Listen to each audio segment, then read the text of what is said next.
terror has come to San Bernardino. This deliberate shooting that we've endured here, 14 innocent lives that have been lost. I saw people and their faces were just broken in fear and horror. And then I saw the believers there. Many had come to reach out. The Billy Graham Rapid Response Team is here in our community, and they're reaching out as well. Christians with looks of assurance and filled with hope, the hope of Jesus Christ, are here to minister. So we're here at the corner of Waterman and Orange Show at a memorial for the 14 people who lost their lives on December 2nd, as close as they could get to where the crime scene was, which is still active and still closed off to the public. They've come here. For the countless others that have been injured emotionally, that toll will never be known, that number will never be known. But for the extended families, for the churches, for the co-workers, this ripple effect is going out into the whole community. As soon as the incident was happening, in fact, while it was still developing, calls were coming in to me and other chaplains in the California area from North Carolina saying we need to have a presence there. People are going to need help. The local churches, the emergency responders, the community. The Rapid Response Team is there to give spiritual and emotional care to those who are survivors of any kind of disaster, be it natural or man-made. And so that very evening, 3 chaplains were here. They were the first ones to begin receiving people out of the crime scene area and had an opportunity to talk with them and share with them and listen to them and be kind of that first non-threatening ear and eye and heart. So it was a really touching scene for quite a while, but then around 8:30 to 9, they called the chaplains in. There were police chaplains, there was the pastors, and they told us that they were going to have to announce that there's no more buses.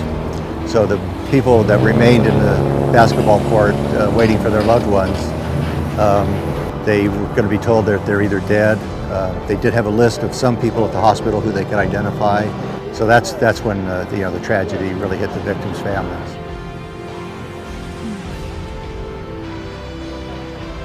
There was a sense of anger mixed with fear.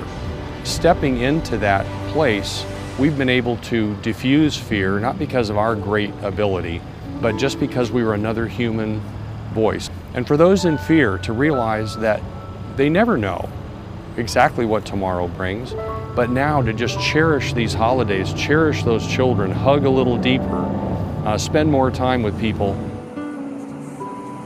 The next day, 6 more chaplains were here on the ground, and so we all gathered here to do the same thing, and day after day we've been here, part of the community, reaching out. We've prayed with in the neighborhood of 350 people, and so as we've done that, we've had the opportunity also to lead people to Christ. The young fellow was crying as he walked away from the memorial, and I just went up to kind of see if I could comfort him. And he was an ex-Navy guy, about 40 years old, and he had PTSD, was going over to the local VA, and I just said, I'm just wondering if you've given your life to the Lord. He says, and he reached down, and he had a bag with him, and he pulls out a sheet of paper with handwritten Bible verses.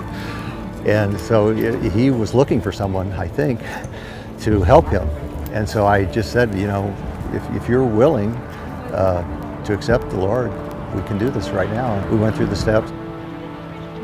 Been able to pray with dozens of people, and everybody wants to be prayed with. Just here this morning, I talked to one woman, and she was friends with one of the women who were killed, and she was just really touched.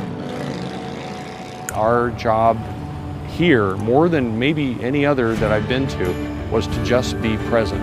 Sometimes just standing here with others who stood here and quietly contemplated would open up conversation. And that's our greatest hope here, that we make an eternal difference.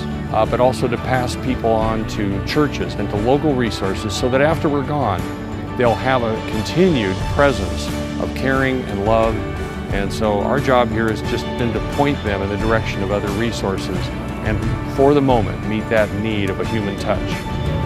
And so we're here, and we will stay as long as there's ministry. And just thank you for being a part of this, even through watching this video.